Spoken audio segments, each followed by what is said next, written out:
Oh, hi everyone! Christmas wishes. Isi-share ko po sa inyo ngayon yung isa sa mga Christmas wishes ko. I don't have many wishes. They are not material. And today, isi-share ko sa inyo yung isa dun sa talagang mga gusto kong matupad for this Christmas. It's actually a tradition that I do every year. Last year, itong particular na wish na ito hindi natupad kasi yung pandemic nangyari. Pero this year natupad siya. However, every year I would do something similar. So isa sa mga Christmas wishes ko po is to stay close, to be in close contact, close quarters with people who are marginalized. So ngayon nandito ako sa lugar dito sa Vancouver na tinatawag na Downtown East Side.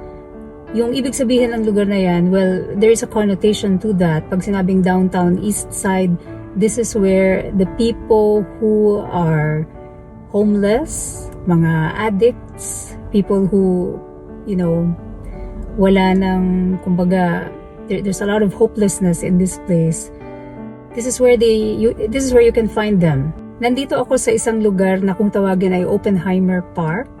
Isa itong park kung saan dati-rati yung mga homeless people who are marginalized, they set up camp here. Dito sila nagka-camping with their tents. Diyan na sila nakatira. Recently, tinanggal na yan. So now it's a proper park. And in front of this is yung lugar kung saan ako galing. It's called The Door is Open. And what it is a community kitchen kung saan anyone, na nangangailangan ng hot meal, anyone na nagugutom, gustong kumain. And these are mainly, itong mga homeless na mga tao. This is where they can find food, warm meal na libre. And ito ay mostly run by volunteers. So this year, together with my co-alumni from the UP Alumni Association of British Columbia, ginagawa namin to every year. Is a project that we do. Each bag has a pair of socks and mitts, and then dental items like toothbrush, toothpaste. And yun, nag-volunteer po ng time namin na magluto, mag-prepare ng mga pagkain so that we can, contribute in our own little way. And this initiative,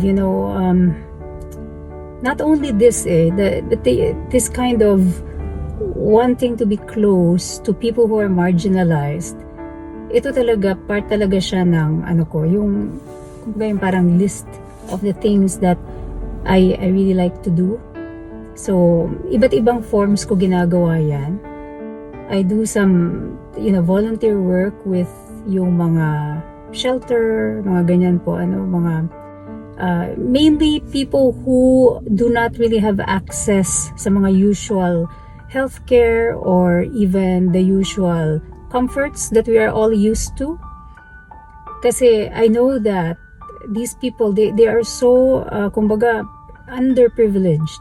Talagang halos, they don't have access to the same things that we do. And they're very much misunderstood sa society. When you hear about an addict, ang unang papasok sa isip mo is perwisyo yan, and we are kind of conditioned to think na ito yung mga masasamang tao. But in reality, these are very broken people. These are people who have no other forms of escape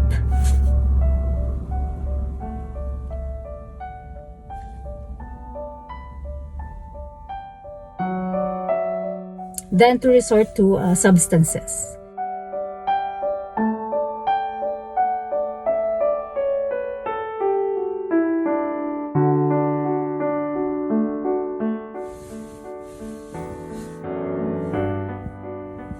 And to truly feel compassion, you must stand in close proximity to people like this.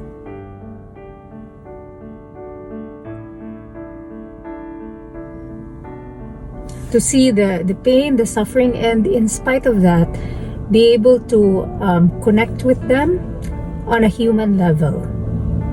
kahit po ganyan sila, kapwa-tao din natin sila.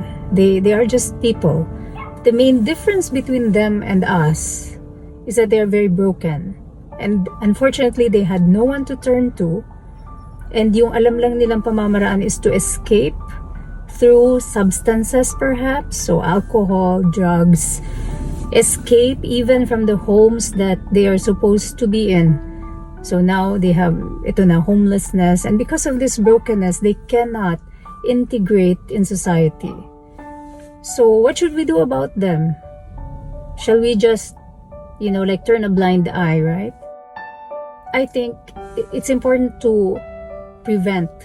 As you know, I'm always talking about prevention po, even in health prevention. Many of these people, if not all of them, they are on the streets. They're addicts. They are, not functioning members of society. Exactly because yung traumas, yung mga naramdaman nila na mga bagay-bagay sa buhay nila. And these things can be prevented. These can be prevented by spreading the word about emotional stability, spreading the word about healing from trauma, spreading the word about abuse, educating the parents of these children who, kapag hindi tama ang pagpapalaki, they will become people like this. So, in my own little way, and this is why I talk about mental health a lot, I talk about emotional stability a lot, I talk about relationships a lot, on top of the usual things that I talk about yung sa low carb and fasting, kasi I firmly believe in prevention po. Just like how I am believing in prevention sa nutrition when it comes to chronic diseases, this is the very same thing that will address itong sickness ng society.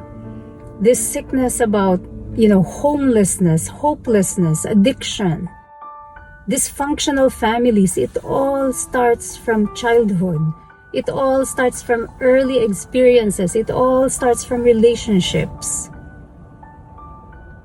So what I'm doing in my own little way is addressing this, yung prevention po nito. And this is why I'm very big on talking about mental health, talking about self-confidence, talking about relationships, galit, mga ganyan po, Because this is the key. This is the prevention.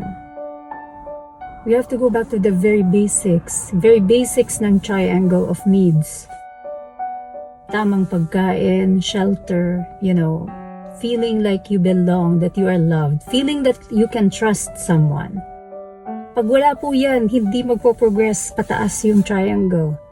Hindi tayo magiging functional members of society pag wala yan.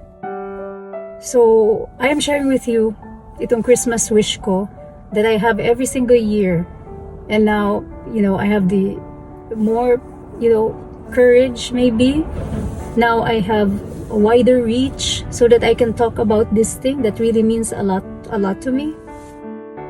And ito yun. So, hopefully, dito sa sharing ko sa inyo ng Christmas wish ko, that through you, I can also realize yung pagtupad itong wish ko na sana itong mga taong ganito, the very broken, sana maambunan din sila ng compassion.